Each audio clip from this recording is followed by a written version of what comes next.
Welcome to our deep dive today. Oh, yeah. We're really going to try and get to the bottom of this quotient of why mental health matters more than ever. We've got articles, personal stories, expert opinions, Oh, wow. even a foundation set up by parents who lost a child to suicide. That's powerful. You know, it really does feel like everyone's talking about mental health these days. Yeah. But are we actually making any progress? Well, it's fascinating to me to Yeah. see just how much information is out there from Right. so many different perspectives. We're seeing personal stories and blogs and on YouTube, Yeah. alongside expert opinions from doctors and therapists, Right. and even global statistics from organizations like the CDC. Right. All of it painting this picture of a widespread mental health crisis. It does seem that way. But you know what really jumps out at me? That's it. It's this recurring theme of breaking the silence. Okay. It seems like everyone agrees Yeah. that we need to start talking more openly about mental health. Okay, so we need to break the silence. But how do we even know when there's something to talk about? Well, luckily for us, Yeah. one of our sources, a YouTube video by Psych2Go called 10 Signs Your Mental Health is Getting Worse, Okay. gives us some clues. Okay. They talk about things like losing interest in things you used to love, Oh, yeah. feeling constantly drained, Yeah. and increased anxiety, Yeah.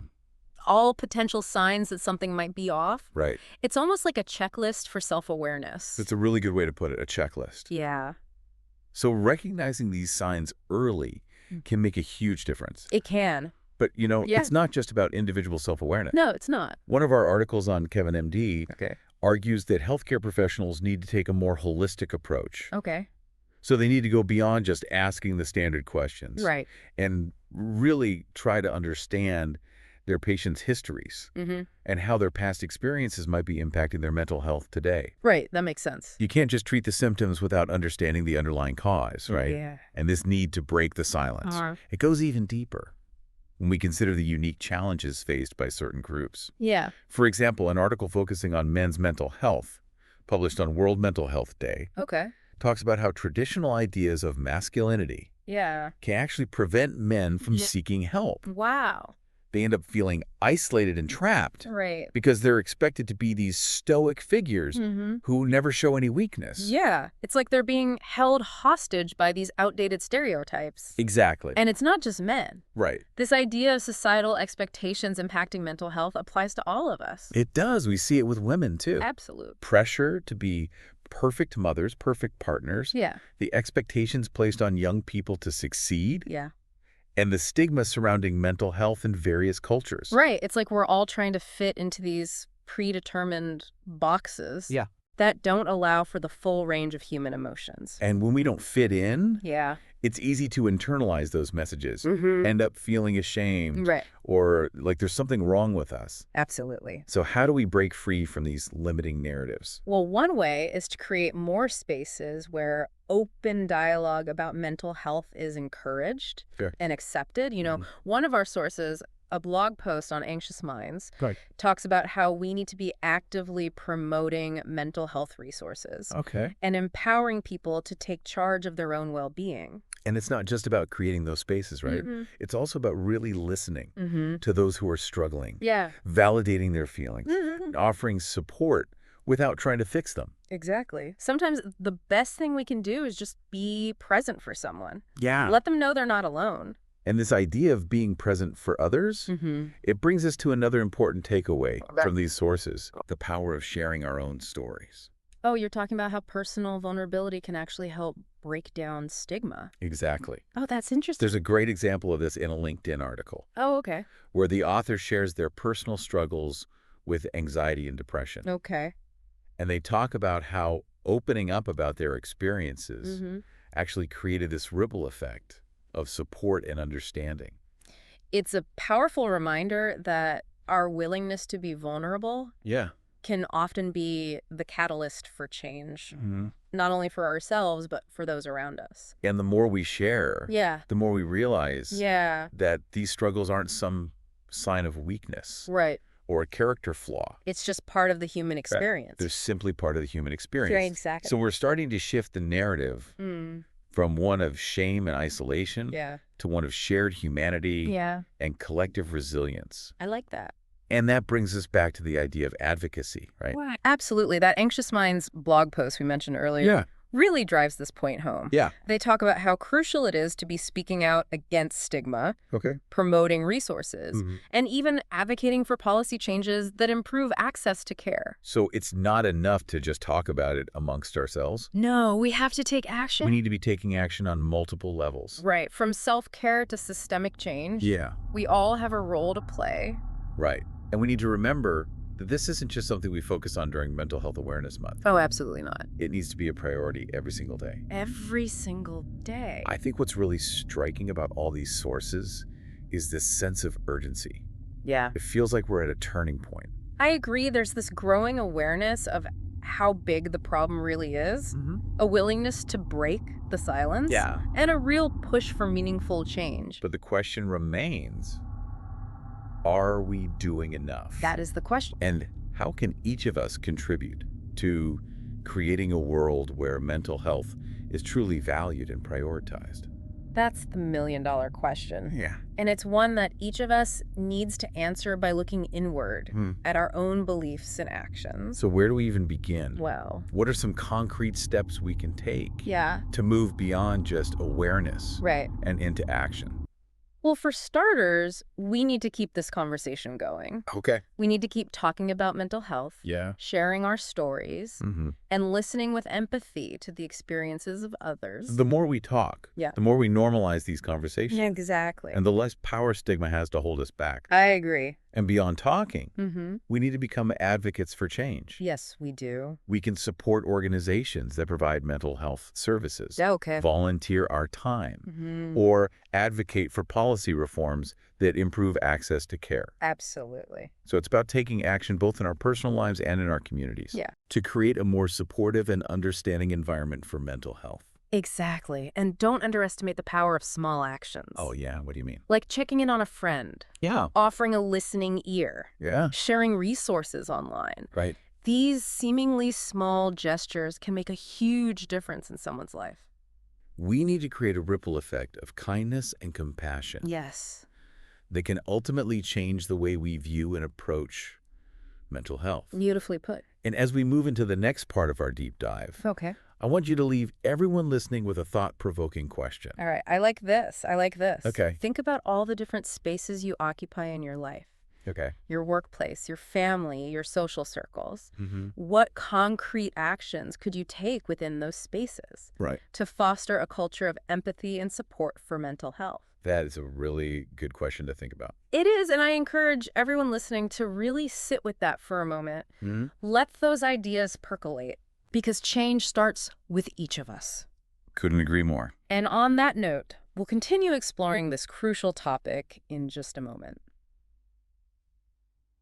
Welcome back to our deep dive into mental health. So, before we went to break, Yeah, we were talking about taking action. we were. And I'm really curious to dig into some of the specific strategies that our sources suggest. Yeah, me too. We've talked a lot about the problems. Yeah. But what about the solutions? Yeah, what can we actually do Right. to make a difference? Well, one of our sources, Yeah. Dr. Amit Bansal, has this YouTube video where he argues that we need Okay. more targeted resources and support systems, especially for men. Okay. He points out that we rarely see advertisements or public health campaigns that directly address men's mental health. Yeah. It's almost like their struggles are invisible. It's like society is telling them to just man up Right. instead of giving them the tools and the support they need Right. to actually deal with their emotions in a healthy way. Exactly. And honestly, Yeah, that man up mentality hurts everyone, it does. not just men.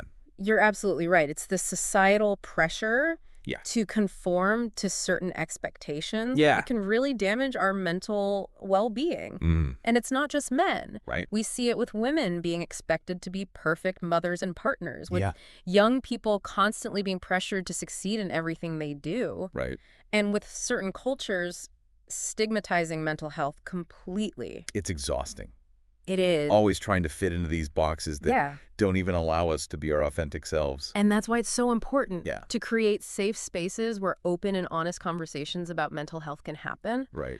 One of our sources, a website called 305 Hive, Okay. talks about how community events and support groups Yo. can play a vital role in this. Right. These are spaces where people can share their experiences without feeling judged. I think a lot of times people just need someone to listen to them, They do. Yeah. to know that they're not alone. Exactly. Sometimes just listening Yeah, is the most powerful thing you can do for absolutely. someone who is struggling. And that brings us back to something we mentioned earlier, the importance of sharing our own stories. Oh, yeah, because when we share, we create connection Yeah, and help break down the walls of stigma. absolutely. And there's a really powerful example of this in a LinkedIn article we came across. Okay. The author bravely shares their personal journey with anxiety and depression. Wow. And they talk about how opening up actually created this wave of support and understanding from their network. That's great. It's proof that vulnerability can be incredibly powerful. It's inspiring to see people stepping into their truth like that, It is. especially knowing how much it can help others who might be struggling in silence. And it really highlights how important it is Yeah. to move beyond awareness Mm-hmm. and into action. Right. That Anxious Minds blog post we talked about earlier Yeah. really emphasized this. They talked about how crucial it is to advocate for policy changes that improve access to care for everyone. So it's not enough to just talk amongst ourselves. No, it's not. We have to be the change we want to see. Exactly. We need to support mental health organizations, Right. educate ourselves and others, and really challenge those harmful stereotypes Yeah. that prevent people from seeking help. And let's not forget the importance of self-care. Oh, that's right. That Medium article we looked at stressed the importance of creating positive daily habits. Like, what kind of habits are we talking about? Well, things like making sure you get enough sleep, Okay. eating nutritious foods, Yeah. and incorporating regular exercise into your routine. All these things can have a huge impact on your mood and energy levels. So taking care of our physical health is also taking care of our mental health. They're interconnected in so many ways. Right. And then there are things like mindfulness practices, Yeah. which can help us manage stress and reduce anxiety. Things like medication and deep breathing exercises. And there are so many apps and resources available these days There are. that make it easier than ever to incorporate these practices into your life. Right. It doesn't have to be this big, overwhelming thing. Right. And then, of course, there's the simple act of connecting with nature, Oh, yeah. taking a walk in the park, doing some gardening, Right. even just stepping outside for a few minutes to breathe in some fresh air. It's amazing how restorative nature can be.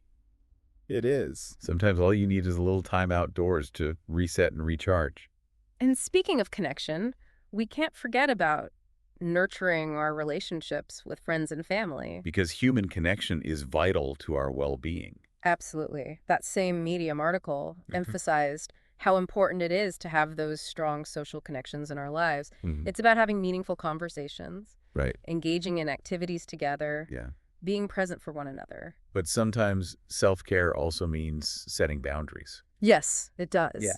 and learning to say no to things that drain our energy. You're right. We can't pour from an empty cup. Right. And it's not selfish to take care of yourself. It's not. It's actually an act of self-preservation. When we prioritize our own mental health, Yeah. we're in a much better position to support those around us. Exactly. It's a ripple effect.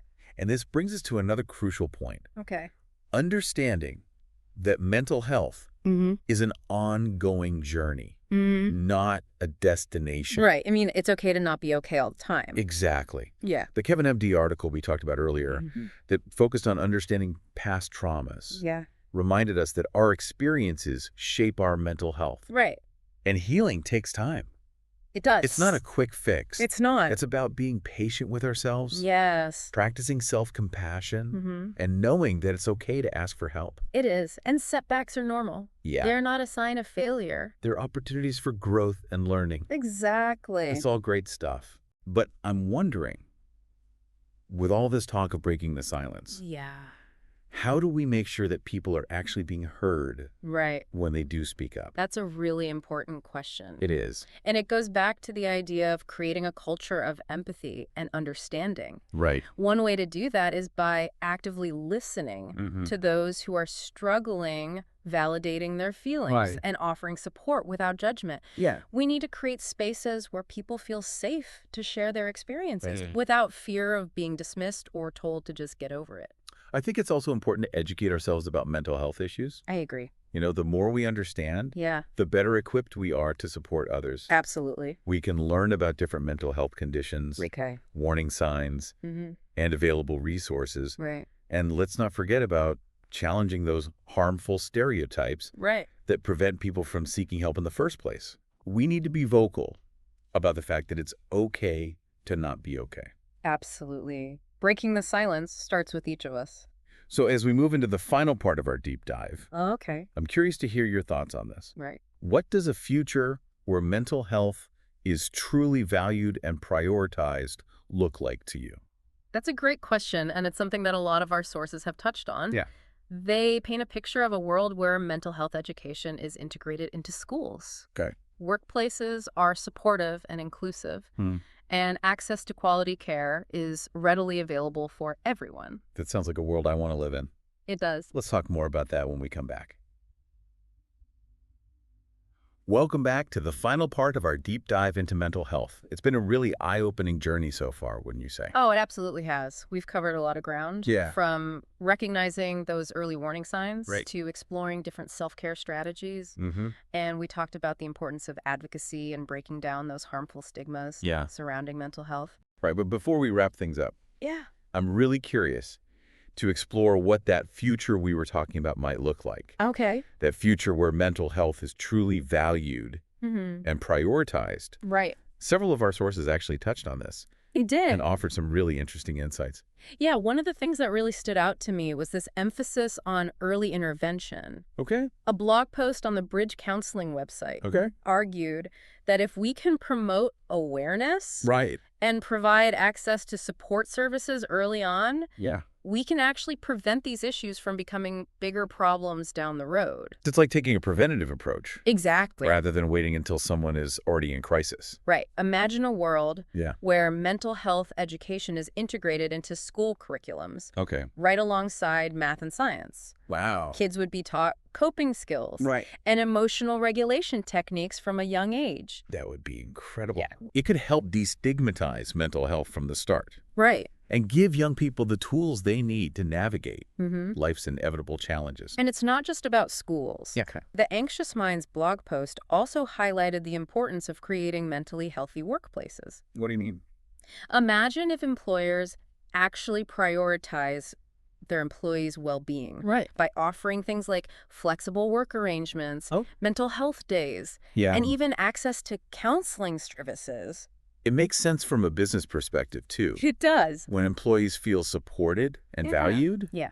they're going to be more engaged Mm-hmm. and productive. Right. And this idea of creating supportive environments, it needs to extend to all aspects of our lives, Yeah. from our families and communities to our online spaces. Absolutely. We need to be fostering this culture of empathy and understanding Mm-hmm. where people feel safe to reach out for help without fear of judgment. Absolutely. We need to be building each other up, Yeah. not tearing each other down. One of the most encouraging things I saw in our sources Yeah. was the potential for technology to play a positive role in all of this. Oh, interesting. That Anxious Minds blog post mentioned the rise of mental health apps Okay. and online resources, Right. which can make support and information more accessible to people, Right. regardless of their location or circumstances. It's amazing how technology can connect us in ways that were never possible before. It is, and imagine a future where artificial intelligence Right. could be used to help identify those early warning signs of mental health conditions Wow.